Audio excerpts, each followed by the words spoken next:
na nyinyi ya kwenu katika hii tarafa huku mahusiano yenu. Ni naibu katibu mkuu wa Wizara ya Viwanda na Biashara Dr. Suleiman Serera alipofanya ziara ya kutembelea maghala ya kuhifadhi bidhaa za kilimo ya Karatu Gilole, Rotiana NMC wilayani Karatu, mkoa wa Arusha, yanayotumia mfumo wa stakabadhi za ghala iliyokuwa na lengo la kujionea shughuli za uzalishaji, kusikiliza na kutatua changamoto zilizopo. Nimekuja hapa kufanya ziara ambapo sisi Wizara ya Viwanda na Biashara tunaisimamia taasisi ya bodi inayojulikana kama Bodi ya Stakabadhi za Ghala, ambayo inahusika zaidi na ule mfumo mzima wa stakabadhi ghalani. Na hapa tumekuja katika mojawapo ya au baadhi ya maghala ambayo yako hapa katika halmashauri ya Karatu, na nimekuja kujionea shughuli nzima namna mfumo unavyofanya kazi.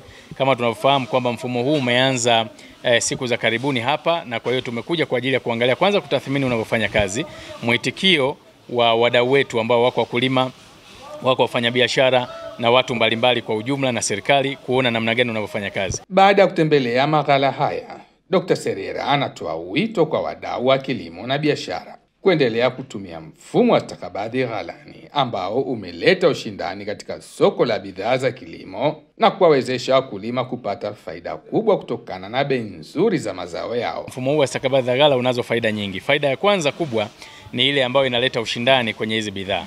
Tunatambua kwamba mkulima analima, anatumia gharama, lakini wako watu wengine ambao ni wafanyabiashara wanakuja baada ya mazao haya kuwa yametoka pale shambani, ambao na wao wanakuwa katika hiyo biashara.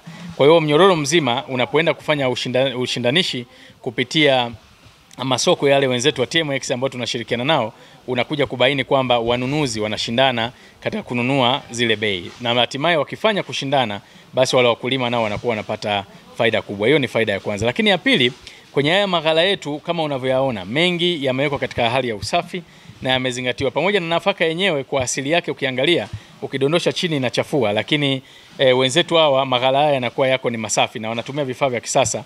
Kwa hiyo unakuwa pia na uhakika ule wa usafi wa vinavyoingia hapa kwenye maghala. Utakumbuka siku za nyuma ukinunua huko barabarani ni kwamba mzigo ulivyotoka shambani hivyo ndio unavyoenda kununua, lakini hapa hakuna mzigo unaoingia huko kwenye ghala kama haujasafishwa na kuandaliwa vizuri. Yajayo yanafurahisha.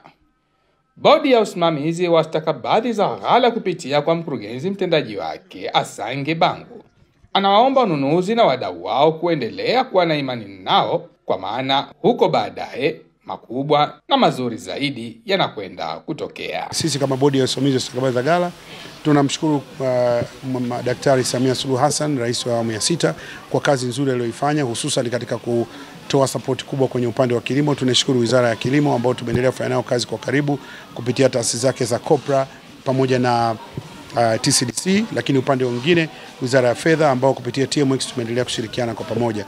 Wote hawa kama wadau tumeendelea kuhakikisha mfumo unaenda vizuri, na mimi naamini kwamba huko mbele mengi yanakwenda kutokea, na hivi sasa tuko katika maandalizi ya kuelekea upande wa kusini ambako zao la korosho linakwenda kuanza hivi karibuni.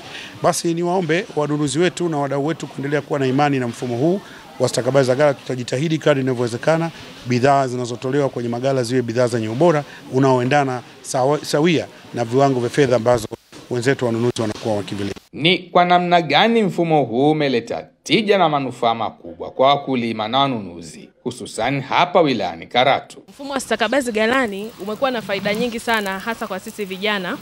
Tumepata fursa, tunauza mizigo yetu kwa bei ya ushindani na tunapata bei nzuri na bei ambazo zinafahamika sehemu zote.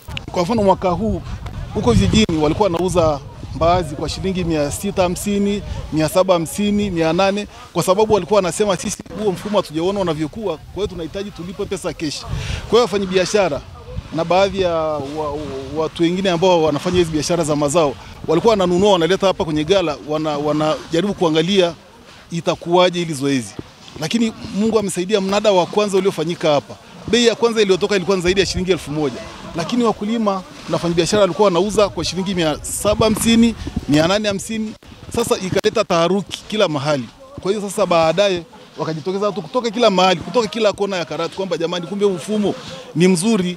Kwa hiyo bei zikaanza kupanda kuanzia 650, 750, 850 kwa wakulima, 900 sasa hivi mpaka shilingi 1000, kwa sababu anaona akileta mzigo hapa akiingiza kwenye mnada ameuza kwa aggregator shilingi 800 au 900, lakini kwenye mnada anaona imekuwa shilingi 1000, 1100. Kwa hiyo na taarifa zinazagaa kila mahali huko. Kwa hiyo sasa bei zimekuwa zikipanda kuliko mahali pengine popote, naamini nchi nzima. Bei hapa sasa hivi inaelekea ndio nzuri kuliko sehemu zote, na mbaazi hapa Karatu ndio mbaazi bora kuliko mbaazi yote inayouzwa maeneo mengine hapa Tanzania. Kwa hiyo tunashukuru zoezi linakwenda vizuri na limepokelewa, na bado mwitikio umekuwa mkubwa, pamoja na kwamba bado watu wanavuna huko mashambani. Mimi ni Fadhili Akida na hii ni Daily News Digital. Yani inatakiwa iwe nane kati ya kuanzia. Kwa hiyo kuanzia